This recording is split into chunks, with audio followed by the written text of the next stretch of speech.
Hey everybody, this is Mike, and this will be my turn 1 guide, I guess.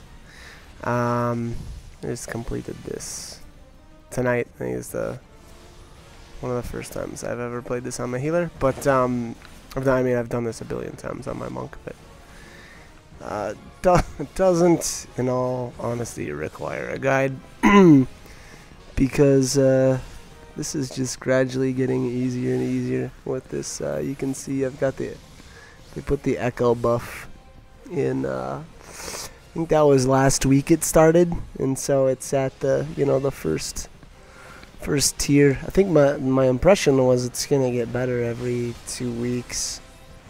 So, guess next week on Tuesday it should be at the 2nd rank or whatever. Yeah, so I don't know. We'll see how much easier it gets. Yeah, we'll see. But anyways, ADS is pretty easy. I think this is generally pretty well-known fight. He uses the same attack pattern. It's like the repelling cannons, and then piercing laser immediately followed by high voltage. High voltage is the skill that needs to be silenced. And that's another recent change to this. If you actually do get hit by high voltage, it does a fraction of the damage it used to. And I don't know if it actually paralyzes you as often as it used to. It felt like before, there was a really high chance that you were gonna wipe from getting that, but it doesn't seem like a big deal now. So yeah, I don't know. Again, I don't know what they exactly should, other than like I said, they definitely have taken down the damage on it. But I just don't feel like it PZs as often, I guess, as it used to.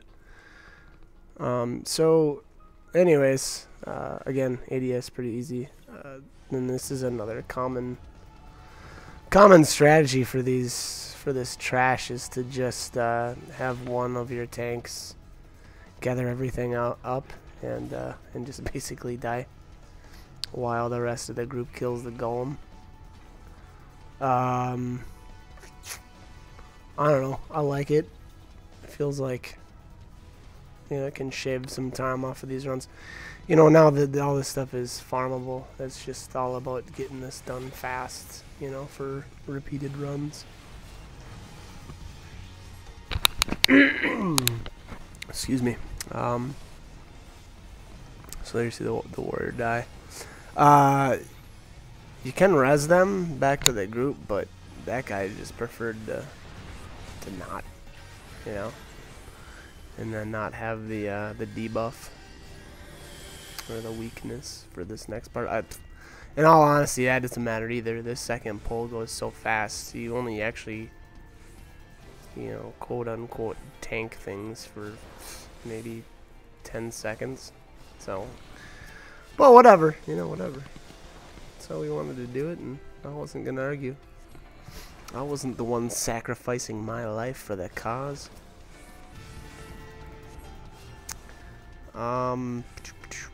Yeah, not much else to say about these. I guess from the healer perspective, the only thing you really have to watch for is the golem to start using his obliterate, which is pretty obvious when he's about to do it. There's his frontal cone, which hits really hard.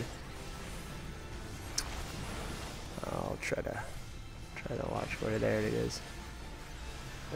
Boom. So I always swift cast just a Medica for that. If you're a scholar, you can drop your group shield on everybody just to reduce the damage.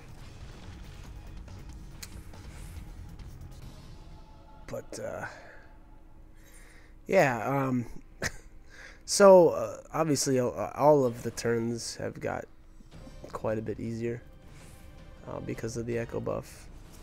I guess I'd say as of right now, turn 4 is probably the one with the biggest or the most drastic difference. Just because with that extra 10% damage, it feels really noticeable. It feels like you can really take some undergear DPS for that. You know, and that, I want to say it's like a 10%. It should be a 10% buff for everybody. You know, and that adds up. That adds up across 4 different DPS classes and, you know, 2 tanks, I guess. I don't know how much the average tank contributes to a group's overall DPS, but whatever. So here we finally have Caduceus, something like that. Anyway, the snake. This group, I don't believe even spawned any slimes because the DPS was fine and didn't need it. And I mean, if you've got the Manderville dance, you might as well dance it. I mean, look at that. God, it's hilarious. I'm not a big emote guy, but that Manderville dance is absolutely hilarious. It's just ridiculous. I love it. So we had the warrior. Warrior was the main tank, and I stayed healing him the whole time. I have quite a bit, or I had quite a bit better gear than the other white mage, so that's kind of why I decided to stay on him. He definitely did, you know, lend a hand, that's for sure. He dropped a couple regens and heals as needed. And I guess I would say I don't do a real fantastic job managing my mana because it just doesn't matter, I guess. In here, I don't, you know, hit my Shroud of Saints whenever it's off a cooldown, and you know, really do everything I can, just because again my mana pool is kind of ridiculous. I'm way over geared for this fight. I mean, I did get the Allagan chest from I think that's turn 4. I think I've got, as of right now, I've got almost every drop out of there, other than I am missing the healer belt, which actually would be pretty decent to have. But you know what? It's not making or breaking me, that's for sure. So there, the split happened. Obviously, the off tank just flashed and picked it up, and here I just baited out the tail because we didn't have a melee over here. The melee just hung out on the off tank's target. Yeah. You know, I don't know if it's really necessary, but and probably not necessary at all for healers to be doing it, or, you know, I don't know how to describe it. I guess it doesn't, I don't know if I'd say it.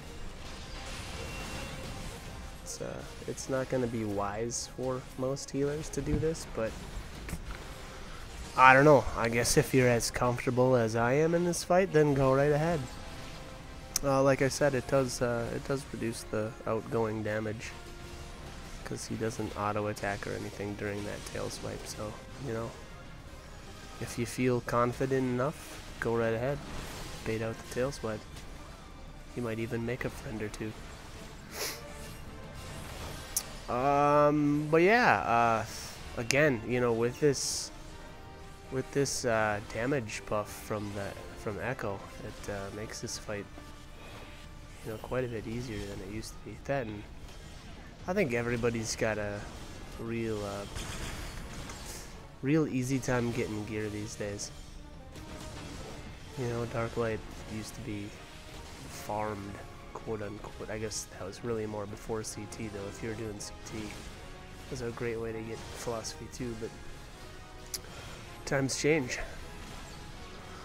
But that's about it. You know, there just isn't much else to say about this fight from a healing perspective. It's really easy. If you can keep the tanks alive, you're good to go. I guess, you know, some of it comes down more to the DPS and making sure they don't get tail swiped and stuff. So, anyways, hope you enjoyed the guide. Like, comment, subscribe, whatever you want to do, but I hope you join me for more videos. Thanks for watching.